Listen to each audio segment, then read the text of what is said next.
Hello guys, welcome to my YouTube channel. Today's video is going to be a very interesting one. Today, you will learn about who are the great geniuses that invented lie detector, audiotape, and color television. Without further delay, let's begin.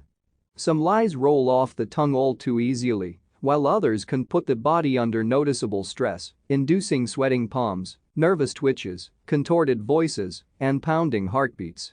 Thanks to John Augustus Larson, signals such as these can also help to incriminate the sneakiest of liars. Larson, a medical student at the University of California, invented the polygraph in 1921 and, in doing so, introduced one of the most contentious tools ever brought to the police officer's locker.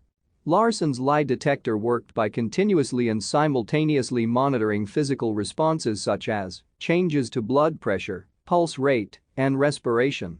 Unfortunately, there is no known lie hormone that is secreted during acts of deception, and as the responses under surveillance can be triggered by any stressful situation or indeed be suppressed by any cunning criminal, there will always be question marks over the polygraph's credibility. Most psychologists agree that there is little evidence that polygraph tests can accurately detect lies.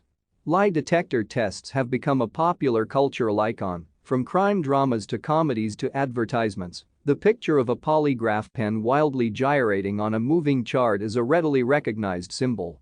But, as psychologist Leonard Saxe has argued, the idea that we can detect a person's veracity by monitoring psychophysiological changes is more myth than reality. Even the term lie detector, used to refer to polygraph testing, is a misnomer. So-called lie detection involves inferring deception through analysis of physiological responses to a structured but unstandardized series of questions. Despite the doubts, the lie detector is seen as one of the greatest inventions of all time, used most effectively in the earlier stages of an investigation, when prime suspects need to be identified, or in civil investigations, which carry less severe penalties. Friedrich Nietzsche, a German philosopher, said one may sometimes tell a lie, but the grimace that accompanies it tells the truth. Tape recording in your basement or bedroom used to be a freak-up thing. Now anybody can do it. The earliest known audio tape recorder was a non-magnetic, non-electric version invented by Alexander Graham Bell's Volta Laboratory and patented in 1886. But Fleumer pioneers the use of magnetic tape. At the end of the 19th century, Valdemar Poulsen had developed the telegraphone as a means of recording sound on a magnetized wire. However, the sound quality of these machines was poor, and the wire itself was usually built into the machine, making it of little use for long-term audio storage. A breakthrough came in 1928 when German engineer Fritz Fleumer successfully fixed magnetic powder to a thin strip of paper. This was then able to record magnetic signals more effectively than magnetic wire. In 1930, the Allgemeine Elektrizitätsgesellschaft, also known as AEG, Company of Berlin, began work on the magnetophone, an audio recorder that would make use of the Fleumer principle. To develop the tape itself, it collaborated with another illustrious name in German electronics, Badische Annalen und Sodafabrik, also known as BASF, which used its expertise in plastics to create a new type of recording medium. The system BASF developed used a narrow band of cellulose acetate coated with a lacquer of iron oxide, thus enabling the tape to be magnetized in the recording process.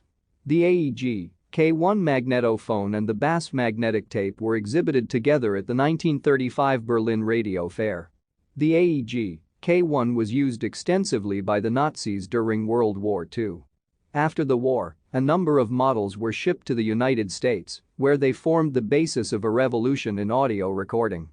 Chicago's Sun-Times advice columnist Esther Pauline Lederer, better known by the pen name Ann Landers, said television has proved that people will look at anything rather than each other. In 1928, John Logie Baird adds 2 electron beams to create colored moving images. Color television is possible because the human brain can convert a grid of differently colored dots, usually known as pixels, short for picture elements, into a complete color image. Color television cathode ray tubes have 3 electron beams, as opposed to the single electron beam in a black and white TV. The screen is coated with red, green, and blue phosphor dots placed behind the holes of the tube's shadow mask. All the observed colors are combinations of the red, green, and blue signals, that is, if all dots are firing. The image appears white. The fact that color television is essentially only 3 times more complicated than black and white television means that the basic invention processes for the two devices almost took place simultaneously. John Logie Baird is recognized as a leading pioneer in the development of television, alongside Philo Farnsworth, and in 1928 Baird first demonstrated the transmission of color images.